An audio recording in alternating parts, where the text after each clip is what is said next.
The wind howled across the cliffs of Blackthorn, carrying with it the faint echo of the sea. Perched high above the crashing waves stood Blackthorn Manor, a sprawling estate with tall spires and ivy-covered walls. For over 2 centuries, it had belonged to the Ashcroft family. But now, it was the center of whispers, secrets, and shadows. On a grey autumn evening, Detective Adrian Wells arrived at the manor gates. He was a man of sharp eyes, thin frame, and a quiet patience that unnerved both suspects and witnesses alike. He had been summoned after the sudden disappearance of Lady Evelyn Ashcroft, the last heiress of the estate. Evelyn was 24, intelligent, headstrong, and known for her fascination with old family secrets. According to the initial reports, she had vanished during a dinner party 3 nights ago. No note, no struggle, no trace. The butler, Mr. Clark, was the first to greet Adrian as he stepped inside the grand hall. Clark was stiff, proper, and spoke with a voice that carried the weight of duty. "Detective Wells," he said, bowing slightly, "we have all been waiting for you." Adrian's eyes scanned the marble floor, the portraits on the walls, and the group of uneasy guests gathered in the drawing room. Among them was Lord Henry Ashcroft, Evelyn's uncle and acting guardian of the estate. Lord Henry was a man in his 60s, tall and proud, with silver hair that glistened in the firelight. His eyes, however, betrayed exhaustion and worry. Seated beside him was his wife, Lady Margaret, a sharp-tongued woman who watched everyone as though expecting betrayal. Across the room sat Dr. Samuel Reed, a family physician and longtime friend of the Ashcrofts. He was calm, composed, and sipped his brandy with deliberate slowness. Next to him stood Clara Dawson, Evelyn's closest friend and confidant, who had been present on the night of her disappearance. Clara's eyes were swollen from crying, but her posture remained guarded. Finally, in the corner by the piano, was Thomas Gray, Evelyn's cousin, known for his reckless habits and debts across London. Adrian introduced himself formally, then sat in a high-backed chair. "Lady Evelyn is missing," he said quietly, "but missing does not mean lost. Tell me everything." The guests exchanged uneasy glances. It was Clara who spoke first. "We were at dinner," she whispered, when Evelyn excused herself. "She said she wanted to fetch a book from the library." "Did she say which book?" Adrian asked. Clara hesitated. "She mentioned family records. She had been researching something. And she never returned." Clara shook her head. "No. I went looking for her later. But she was gone." Lord Henry leaned forward. "We searched the entire house, Detective. Every corridor, every room. Even the grounds. There was no sign of her." Adrian tapped his fingers against the armrest. "No signs of a struggle. Broken locks. Open windows." "Mr. Clark answered.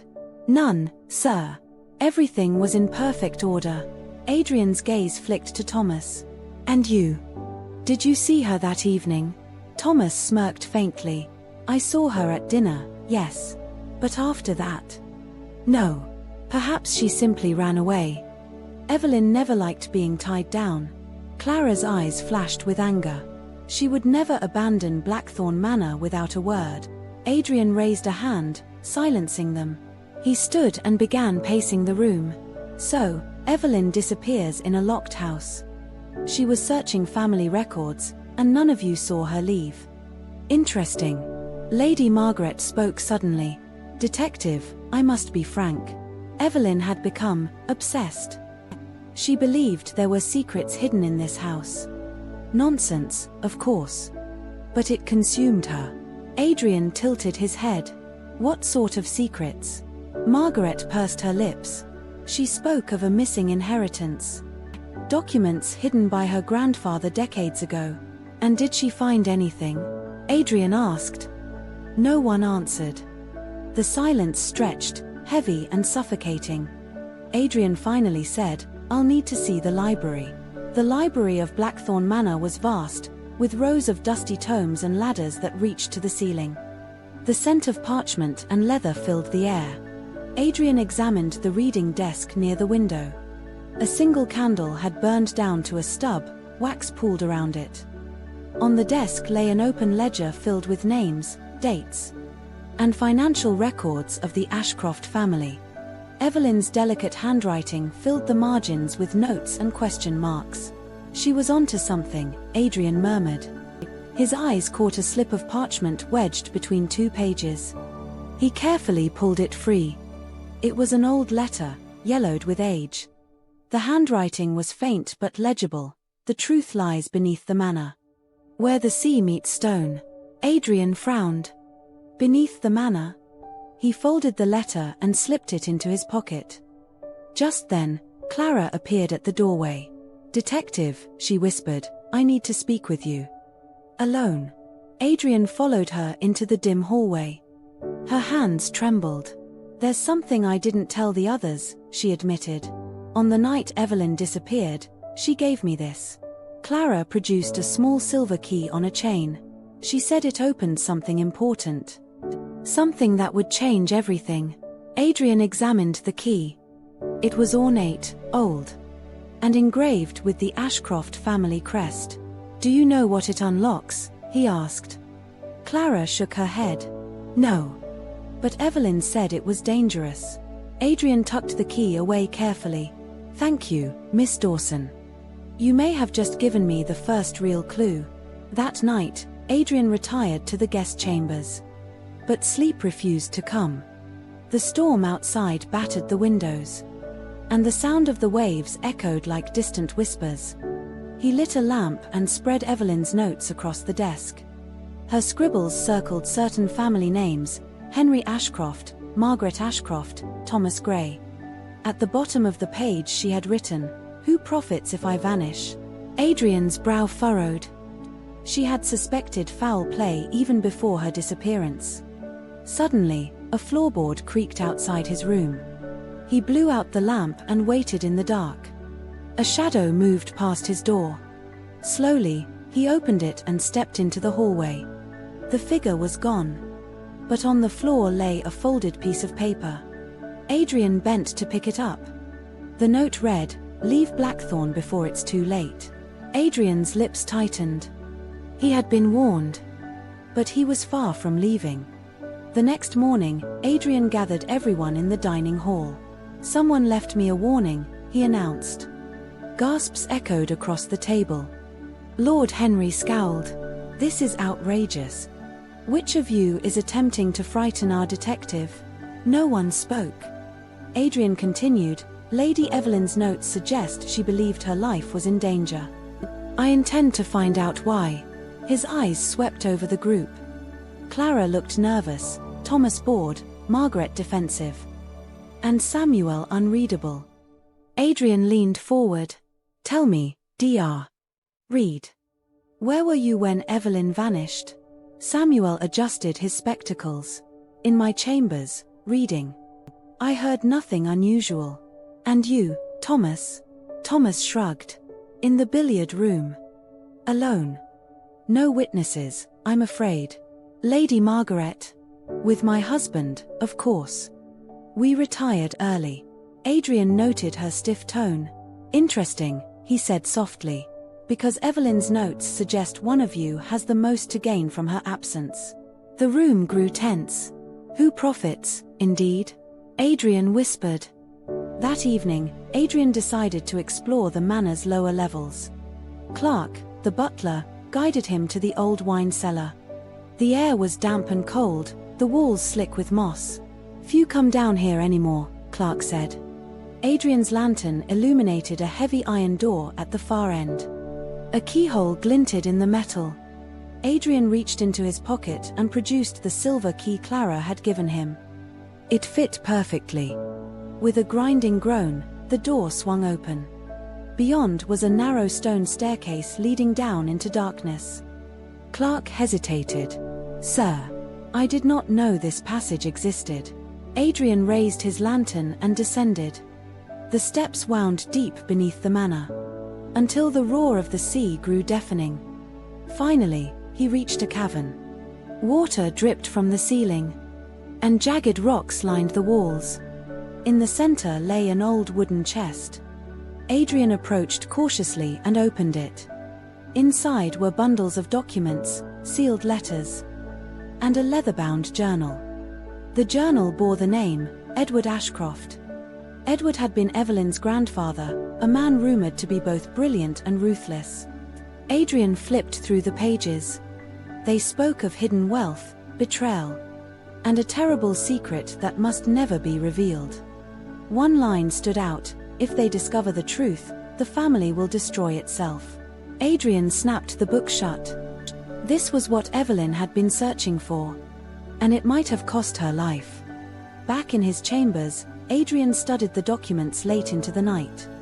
They revealed that Edward Ashcroft had concealed a fortune offshore, stolen from his own family. If Evelyn had uncovered this, it threatened to expose Lord Henry, Margaret, and even Thomas, who lived off the estate's dwindling funds.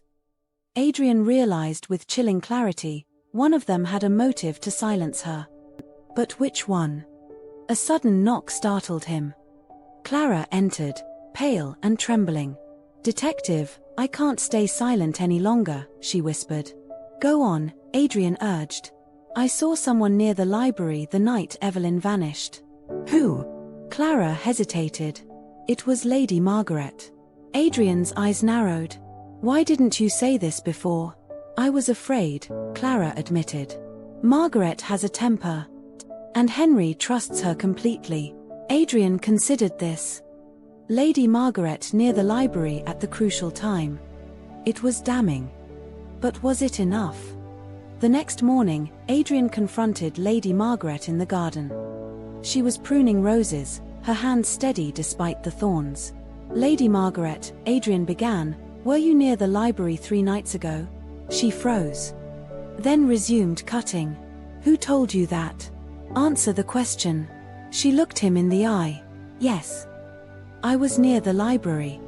I wanted to speak with Evelyn. But when I arrived, she was already gone."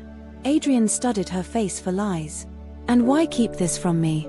Margaret's lips curled. "Because I knew how it would look. But I assure you, detective, I had no reason to harm her. Evelyn was foolish. But she was family." Adrian wasn't convinced. That night, Adrian returned to the cavern beneath the manor. He wanted to search again, to ensure nothing was missed. As he descended the staircase, he heard footsteps behind him. He spun around, lantern raised. Thomas stood there, a pistol in hand. "Looking for treasure, detective?" Thomas sneered. Adrian's grip tightened on the lantern. "What do you know of Evelyn's disappearance?" Thomas laughed bitterly. "She found what she shouldn't have. Just like you." "Where is she?" Adrian demanded. Thomas's eyes gleamed. "Far from here. And if you value your life, you'll stop digging." He raised the pistol. But before he could fire, a voice echoed through the cavern. "Thomas, stop this madness." It was Lord Henry. Thomas cursed, lowering the gun. Adrian seized the moment, lunging forward and knocking the weapon away. They grappled, fists flying, until Henry pulled Thomas back. "Enough!" Henry roared. Adrian panted, glaring at both men. "Tell me the truth. Now." Thomas spat on the ground. "Evelyn wanted to expose us all. She thought she could ruin the family name. I couldn't allow it." Adrian's blood ran cold. "So you admit it? You harmed her?" Thomas shook his head. "No. I didn't touch her. She vanished before I could stop her. But I swear, detective, she knew too much." Adrian stared at him, weighing his words. If Thomas was telling the truth, then Evelyn might still be alive. But where? Suddenly, a memory struck him, the letter. "The truth lies beneath the manor, where the sea meets stone." He glanced at the cavern walls, listening to the roar of the ocean. Was there another passage, deeper still? He grabbed his lantern and searched. His hand brushed against a crack in the stone. With effort, he pushed, and a hidden doorway creaked open. Beyond was a narrow tunnel leading toward the sound of waves. Adrian hurried through, Henry and Thomas following reluctantly. At the tunnel's end, they entered a chamber carved into the cliffs. And there, chained to the wall but alive, was Evelyn Ashcroft. Clara was kneeling beside her, tears streaming down her face. Adrian froze. Clara. Evelyn lifted her head weakly. Detective, it was Clara all along. Adrian's stomach sank. Clara looked up, her face twisted with desperation. I never meant to hurt her. I only wanted to protect her. If the world knew what she found, the Ashcrofts would destroy each other. So you locked her away? Adrian demanded. I thought it was the only way, Clara sobbed. Evelyn whispered, she betrayed me, Adrian. She's no friend. Adrian stepped forward, seizing Clara's arm. This ends now.